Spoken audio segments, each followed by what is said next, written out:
Mener une politique féministe au sein de municipalités, c'est renforcer, développer des services publics, parce que les services publics, en fait, les premières bénéficiaires, c'est les femmes, mais elles en sont les premières usagères, elles en sont aussi les principales travailleuses, les principales agentes. Donc il y a un peu une double action à ce niveau-là. En fait, les femmes étant encore majoritairement celles qui portent la charge mentale dans les familles, qui s'occupent des enfants, et bien quand on a des services publics scolaires, par exemple, avec de l'accueil avant le démarrage des cours et aussi après, évidemment, on répond à un besoin des femmes qui, par exemple, travaillent très tôt pour aller faire le ménage dans des entreprises, etc., ou en fait qui travaillent en horaire décalé. Donc ça, c'est un exemple de politique féministe au niveau municipal. Et évidemment, quand on a un centre de santé municipal, c'est aussi une politique féministe, parce que la santé, et notamment la santé gynécologique, c'est quelque chose à quoi on a de moins en moins accès, parce que l'hôpital public recule, que la désertification médicale s'aggrave, et donc ça passe aussi par des politiques de santé très fortes.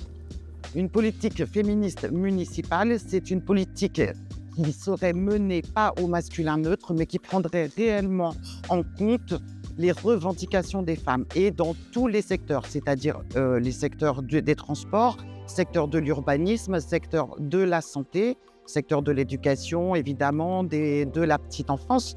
Mais c'est aussi des politiques municipales qui s'attaqueraient réellement aux violences sexistes et sexuelles. Et aux violences sexistes et sexuelles dans la rue. Le féminisme municipal, c'est vraiment avoir une attention très particulière par rapport aux femmes, et être attentif à ce qu'elles peuvent nous faire remonter, et faire en sorte qu'elles soient elles-mêmes, qu'elles soient libres, qu'elles puissent mener les projets qui leur tiennent à cœur le plus facilement possible.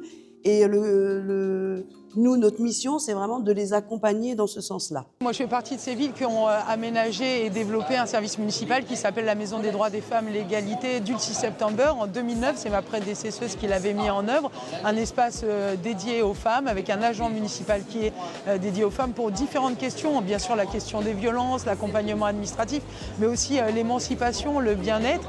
Et si on parle de féminisme municipal, je pense qu'on a commencé aussi à travailler sur l'aménagement de l'espace urbain, comment une femme doit pouvoir se sentir en sécurité, comment elle trouve sa place. Et féminisme municipal, j'indiquais tout à l'heure, c'est la possibilité de participer à la vie de la cité, que ce soit dans les conseils d'usagers, comme parents d'élèves, mais aussi dans d'autres lieux. Et puis il y a un truc qui m'exaspère aussi, c'est de cantonner les femmes à certaines compétences. Moi, je crois qu'aujourd'hui, une femme, elle peut autant parler d'urbanisme, de sécurité, que de petite enfance, et que j'en ai marre de ces étiquettes collées qui voudraient nous laisser faire croire qu'on pourrait faire que l'école, le social et la petite enfance, même si on le fait très bien par ailleurs, on a toutes les compétences pour parler développement, stratégie industrielle, économique et autres.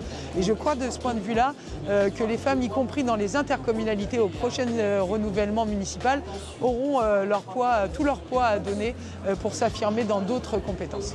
Le féminisme municipal, c'est aussi une manière de transmettre un certain modèle d'engagement, de montrer aux petites filles qu'on peut s'engager en politique quand on est une femme, autant qu'un homme, et qu'il n'y a pas que des hommes politiques. Et puis évidemment, on doit faire face à du sexisme, on doit faire face à une société qui est pensée pour les hommes et qui est dirigée par les hommes.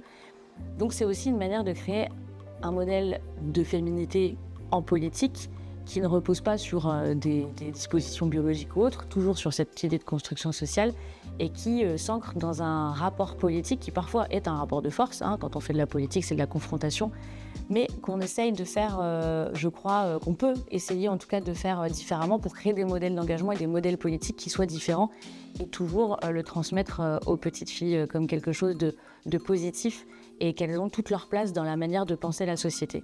Pour moi, le féminisme municipal, c'est que chaque femme puisse se sentir légitime à être dans l'espace public, à s'investir pour défendre des combats, des luttes, et de se sentir à l'aise sur l'espace public, dans nos écoles. Ça va être aussi évidemment mettre l'accent sur la lutte contre les violences sexistes et sexuelles.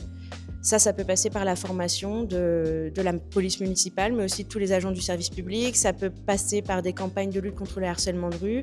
Et ça va passer aussi par le fait de mettre en place des des places d'hébergement d'urgence pour les personnes, pour les femmes victimes de violences. Le féminisme municipal, ça passe par plein d'actions. Ça commence par féminiser les noms des rues en leur redonnant des prénoms qui ont été oubliés. C'est en créant de nouvelles rues, de nouveaux espaces aussi, où on donne des noms aux femmes pour qu'elles soient aussi des modèles, que les petits garçons et les petites filles qui passent dans la rue voient qu'il y a des femmes qui font de grandes choses et qu'on honore encore aujourd'hui.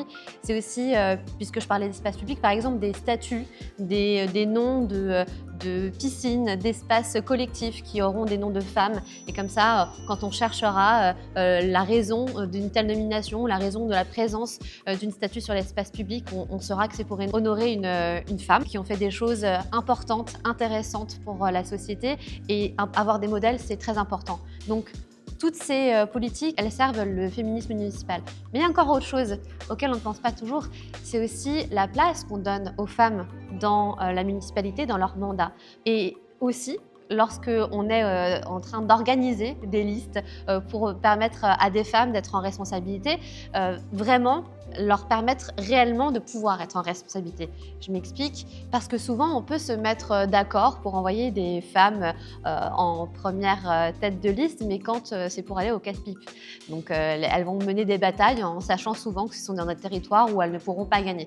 Et ça, c'est des choses qu'on ne peut pas accepter. Il faut que collectivement, on accepte de former des femmes, de les mettre en responsabilité, de créer des réseaux de confiance pour qu'on puisse avoir aussi une politique à l'échelle municipale et dans les autres échelles, qui soit représentative de l'ensemble de la société, qu'on puisse avoir une politique municipale qui se voit dans tous les secteurs, dans toutes les délégations municipales. Tous les champs de la société doivent répondre à la révolution féministe que l'on attend. C'est la condition pour qu'on puisse y parvenir.